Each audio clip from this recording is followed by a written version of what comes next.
আপনারাই আমাকে সারাক্ষণ জিজ্ঞেস করেন শাকিব খানের কথা, আমি তো বলিই না। আমি কারোর নাম আসলে ব্যবহার করে ভাইরাল হওয়ার কোনো ইচ্ছা আমার নেই। অনেকেই বলে যে আলোচনায় থাকতে সৌমিক শাকিব খানের নামটা ব্যবহার করে বারবার। আমি করি না, আপনারা করেন। এই যে বারবার আপনারাই আমাকে সারাক্ষণ জিজ্ঞেস করেন শাকিব খানের কথা, আমি তো বলিই না। আলোচনায় থাকতে কেন জিজ্ঞেস করতে হবে?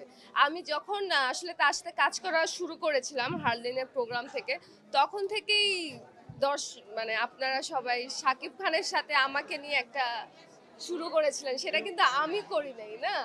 তো আমি কেন করব? সেটা আপনারাই করেন। আপনিও কি সেই সুযোগটা কাজে লাগালেন কিনা? না, আমি কোনোদিনই এইরকম সুযোগ কাজে লাগাই না। যখন কাজ হবে, কাজের টাইমে কাজ হবে, দেখা যাবে।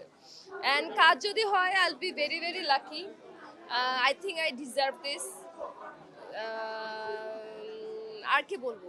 আবার আমি কারোর নাম আসলে ব্যবহার করে ভাইরাল হওয়ার কোনো ইচ্ছা আমার নেই। সেটা আমি চাইও না। আপনারাই আমাকে আসলে এর সাথে নাম অ্যাড অন করে, ওর সাথে নাম অ্যাড অন করে জিনিসগুলো ভাইরাল হয়ে যায়। সো কি আর করার? এখন অনেক অ্যাওয়ার্ড প্রোগ্রাম হয়। আগে যেমন অ্যাওয়ার্ড প্রোগ্রামগুলো হতো বা রিকগনাইজড যে অ্যাওয়ার্ড প্রোগ্রামগুলো আপনারা সব জান, হাতে গোনা ৪ থেকে ৫টা, তার বাইরেও বছরে অনেকগুলো অ্যাওয়ার্ড হয়। কারো অনেক সময় জানে না অ্যাওয়ার্ডটা কেন হচ্ছে, কেন তাকে ইয়ে করা হচ্ছে, মানে ইনভাইটেশনের খাতিরে বা ওই রক্ষার্থে অনেক সময় আসা হয় আর কি। আর এই সময় এগুলো ফেস করা হয়েছে কিনা বা এগুলো নিয়ে কোনো সময় চিন্তা করেন কিনা? এখন আসলে অনেক বেশি অ্যাওয়ার্ড প্রোগ্রাম হয়, যেমন এখান থেকে আমার আরেকটা অ্যাওয়ার্ড শো আছে, ওখানে যেতে হবে।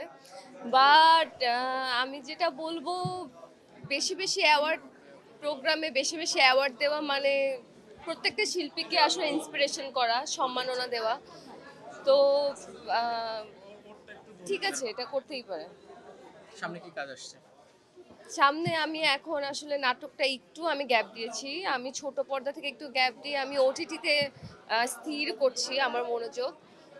ওটিটি করছি, একটা করেছি, আরো করছি। নিশের সঙ্গে শুনলাম সামনে কাজ আসছে, যদি একটু জানতেই চাই। হ্যাঁ, আমার তার সাথে কাজ করা হয়েছে, একটা ওটিটিতে কাজ করা হয়েছে। এটা একটা বড় ধামাকা, কারণ নিশো ভাই তো আসলে অনেক বেছে বেছে কাজ করে। তার কাজ সে সিনেমা থেকে যদি ওটিটিও করে, ইটস আ বিগ থিং। তার মানে যখন করবে ওটা একটা বড় কোনো ধামাকা নিয়েই আসবে। সো ওখানে আমি কাজ করতে পেরেছি তার তার তার সাথে। এটা আমি আমি যেমন নিশো ভাইয়ের আসলে ডাই হার্ট ফ্যান, তো তার সাথে কাজ করতে পেরেছি, এটা একটা আসলে বিগ থিং।